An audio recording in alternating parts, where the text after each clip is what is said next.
까마입니다. 더 시저입니다. 어제의 장은 프리장의 상승을 장 초반에 반납하는 휩쓸을 보여주고 그래도 장 중반부터는 좀 괜찮은 기술적 반등을 해주는 괜찮은 장이었습니다. 공포지수는 30, 여전히 공포의 구간. 사실상 공포라고는 조금 보기는 힘들고 그냥 좀 짜증의 구간이죠. 푸드크로션 0.72, 어느덧 강세의 장이 이제는 좀 쉽지 않은 장으로 가고 있다. 그렇다고 해서 오늘 밤에 또 내린다는 의미가 아니라 12월 초에 자고 일어나면 엄청나게 계좌가 불어나 있던 그러한 강세의 장이 약간 저물어 가고 있다. 근본의 기술적 반등이 추가적인 상승이 약간 더 나오더라도 12월 초에 고점이 당분간에 고점이 될 확률이 커졌다.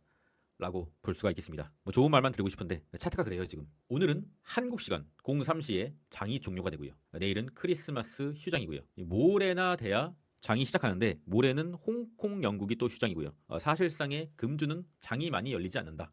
세력 형님들도 크리스마스는 세야 되지 않겠느냐. 27일은 24년에 양도세 금액을 최종적으로 확정하는 날이니 주의하셔서 계획을 세우셔야 될 것 같고요. US100 나스닥 지수 현재 어제의 상승이 금요일의 기술적 반등의 윗꼬리를 돌파해줬으면 점진적 상승 추세로 전고점을 트라이하러 더 올라갈 수 있겠다고 제가 자신 있게 말씀드릴 수가 있으나 금요일의 기술적 반등의 윗꼬리 라인 회복하지 못하였어요.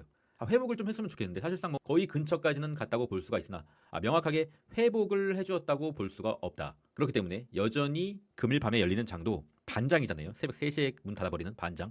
반장에서의 우리가 최대 상승폭으로 예측할 수 있는 현실적인 범위는 이 빨간색 선까지 가도 나스닥은 천장이다. 빨간색 선을 넘은 이 구간 12월 초에 이 미친 랠리가 거품이었던 거죠. 여전히 빨간색 선까지는 저는 기대를 하고 있으나 그 이상은 솔직히 좀 운에 맡겨야 된다. 추세의 전환이 될 수가 있는 상황은 금일 밤에 금요일에 윗꼬리 라인 이 라인이죠. 이 라인을 넘겨주고 빨간색 선까지 정확하게 터치하면서 장이 마무리가 됐을 경우에 그렇게 된다고 하면은 다시 한번 이 버블의 장 빨간색 선과 보라색 선 이 구간으로의 진입이 유효하다라고 볼 수가 있겠습니다. 그러나 오늘 밤에 다시 한번 나스닥이 주저앉으면서 추가적인 하락이 나온다고 하면 이제 조정의 장으로 명확하게 들어가게 되는 거죠. 오늘 밤에 좀 지지부진하더라도 좀 보합세라도 지켜준다고 하면 조금의 산타랠리의 가능성이 있다. 차트가 그대를 속일지라도 아직 산타랠리의 가능성이 없는 것은 아닙니다. 추세의 전환을 강력하게 바라고 있어요.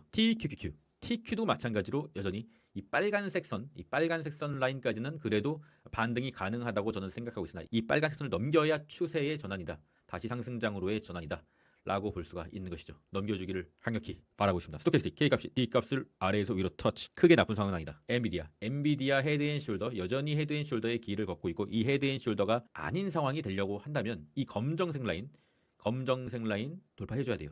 엔비디아가 올라서 나스닥과 쏙쓸이 추가적인 상승이 어제 일어났지만 여전히 엔비디아는 헤드앤숄더의 길을 걷고 있다. 그 관점이 폐기되려고 한다고 하면 검정색 선을 확실하게 넘겨줘야 엔비디아가 다시 부활한다 라고 볼 수가 있겠습니다. 속스 S 반도체 1배 일목균형표를 이탈하고 이 연두색 일목균형표를 이탈하고 계속적으로 민기적 되다가 이때였죠. 일목균형표를 돌파했으면은 다시 한번 상승의 추세로 갈 수 있으나 실패하고 다시 한번 상승 추세로 돌리려는 트라이를 하고 있는 과정입니다. 속스 X 반도체가 다시 맘 편하게 홀딩할 수 있는 상황이 벌어지려면 이 일목균형표를 돌파해야 돼요. 속슬 같은 경우는 이미 차트가 괴리율 때문에 무너졌기 때문에 속슬을 거래하시더라도 속스 X 반도체 1배 차트를 반드시 확인하여야 한다. 스토캐스틱 K값이 D값을 아래에서 위로 터치 살려주는 기술적 반등이냐 아니면 여전히 횡보 하락의 추세를 이어가느냐 일목균형표의 돌파 여부에 따라서 달라진다고 보고 있습니다. 저는 여전히 며칠간의 급락의 장에서 단 한 주도 매도를 하지 않았다. 저의 투자 철학이 있어요. 매도를 하더라도 패배를 인정하고 매도를 하더라도 패닉셀의 구간에서는 매도하지 않는다. 기술적 반등에서 매도하거나 기술적 반등이 진짜 기술적 반등 데드캣 바운스로 확정이 됐을 때 매도를 한다. 현재 기술적 반등이 나오고 있는 부분이고요. 이게 진짜 기술적 반등이냐 아니면 다시 짧은 상승장으로의 전환이냐 그것이 컨펌되지 않았기 때문에 여전히 저는 들고 있습니다. 뭔가 확 도망가려는 결정을 할 때는 뭔가 진짜 확실한 상황에서 도망가야지 적어도 제가 좋지 않은 매매라고 누누이 말씀드리는 패닉셀에서 같이 공포에 질려서 매도하는 그러한 매매를 저는 하지 않아요. 그러한 매매를 한다고 하면 절대 장기적으로 돈을 벌 수 없기 때문입니다. 테슬라는 어제 물론 상승을 했으나 이 5일선을 이 캔들의 몸통이 5일선으로 굉장히 좀 좋지 않게 이탈을 한 첫날입니다. 그래서 상승을 했으나 그래도 좀 좋지가 않다. 캔들이 좀 좋지가 않다. 지지선은 410달러 정도 빨간색 선 21년 최고점 라인이죠. 이 라인에 아직 차이가 있고 지지선으로 작용할 이 선은 아직 좀 상당히 아래에 있다. 테슬라를 장투를 하고 싶다고 하면 여전히 홀딩의 관점이나 테슬라가 없는 분에 관해서 신규 매수를 하려고 한다고 하면 지금은 매수 자리가 아니에요. 5일선이 꺾여 내려가고 있기 때문에 그렇다 하더라도 이런 식으로 5일선이 꺾여 내려간다고 하더라도 뭔가 강한 반등으로 5일선을 이렇게 회복을 해준다. 그러면 다시 한번 오히려 더 높은 가격이라도 들어가 봄직하죠. 하지만 5일선이 무너졌다는 것은 계속적으로 이런 식으로 계속적으로 무너져 내릴 가능성도 있기 때문에 지금은 애매모호한 자리다. 애매한 자리이기 때문에 기존 보유자들은 성향에 따라서 홀딩을 할 수가 있겠으나 신규 매수 대기자들은 지금 매수 자리는 좀 아니다 라고 말씀드리겠습니다. 저는 테슬라를 130% 정도 수익이기 때문에 여전히 좀 들고 가되 추가적인 추매는 좀 신중히 고려하고 있습니다. FNGU 같은 경우는 계속적으로 말씀드리죠. 저는 FNGU와 불주를 매도할 거라고. 그리고 현재 매도를 해도 괜찮은 구간까지 다시 기술적 반등으로 올라와주고 있습니다. 조금 더 상승하면은 저는 그냥 미련 없이 FNGU와 불주를 매도할 것이다. 이때 매도했으면은 뭐 상당히 좀 해피했겠지만 뭐 지금도 별 차이가 안 나요. FNGU와 불주를 조금의 상승을 더 보여준다고 하면 매도를 할 것이다. 스토캐스틱 K값이 D값을 아래에서 위로 터치. 그러면은 조금 더 반등이 일어날 확률이 있으니까 매도를 할 것이다. 추세 보여주십시오.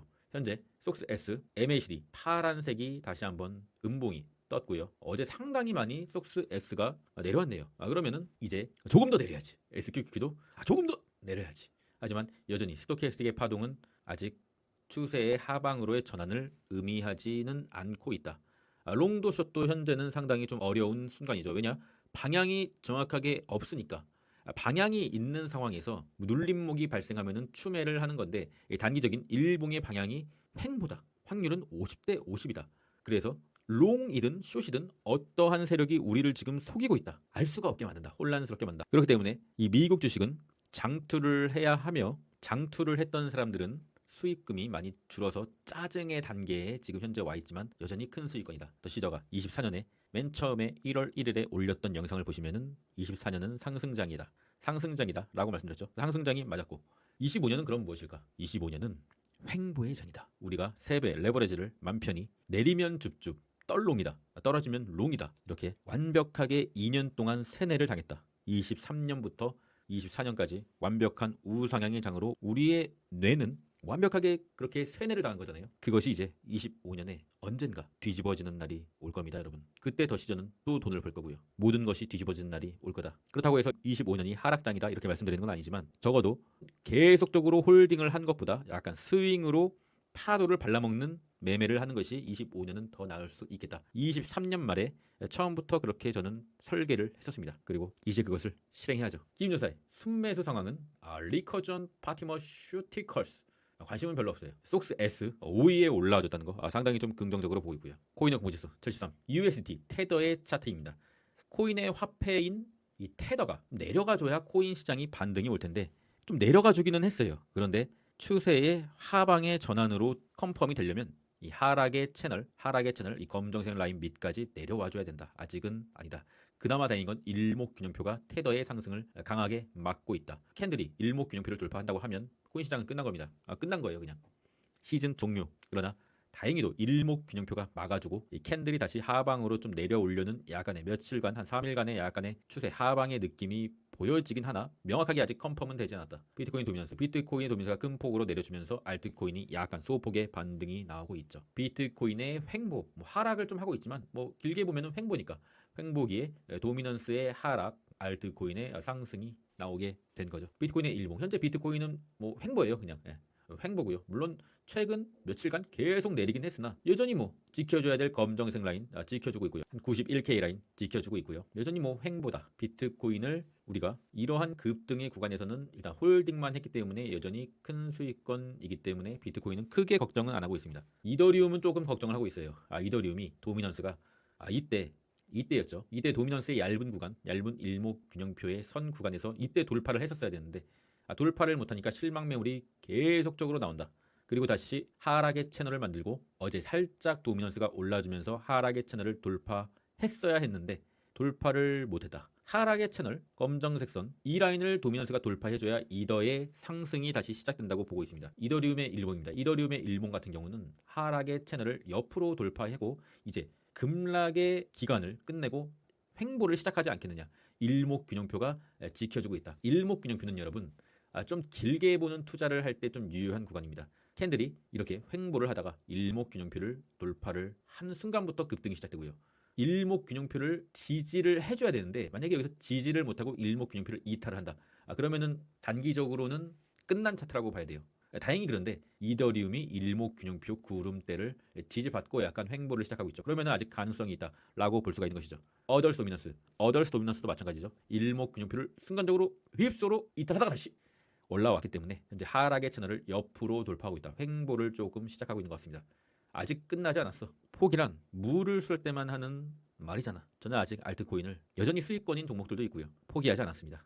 홀딩하고 있어요. 코인베이스 2배죠. 코인베이스 2배 같은 경우는 아까 말씀드린 이 일목균형표 이탈을 했잖아요. 이 코인베이스 2배가 그냥 개별 종목이었다. 2배 ETF가 아니라 그냥 개별 종목이었다라고 한다면 일목균형표를 이탈했기 때문에 단기적으로 그냥 사망 선고가 난 차트라고 볼 수 있어요. 하지만 ETF잖아요. 코인베이스 본주의 차트를 보면 아직 일목균형표를 이탈하지 않았다.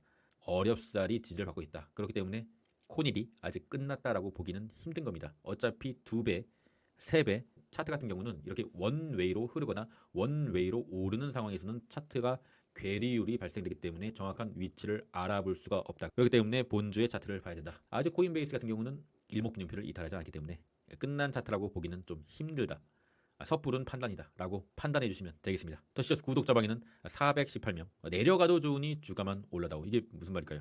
내려가도 좋으니 주가만 올라다오. 올라달라는 말이겠죠. 더시저스 무료 구독자방에는 패스워드는 431이고요. 저보다 훨씬 더 잘하시는 분들이 상당히 많으니까 들어오실 여유가 되신다고 하면 들어오셔서 좋은 투자 정보를 함께 나누고 윈윈하는 투자 생활을 이어갑시다. 단타도 하고 차트도 배우고 싶다라고 한다면 시저스 UDT 자신이 장투의 성향이다. 여러분 장기 멤버십 가입해 주시면 최선을 한번 다해보도록 하겠습니다. 이렇게 시장이 좀 좋지가 않은 상황이 좀 며칠간 이어지고 있는데 그래도 국장에서는 항상 단기 매매로 수익을 내고 있습니다. 관심 있으신 분들은 고정 댓글 링크를 확인해 주시고요. 돌이켜보면 몹시 괴로울 때 성장했고 모든 게 편안할 때 퇴보했다. 그렇죠. 몹시 괴로울 때가 항상 적절한 단기적이든 중기적이든 매수의 타이밍이었고요.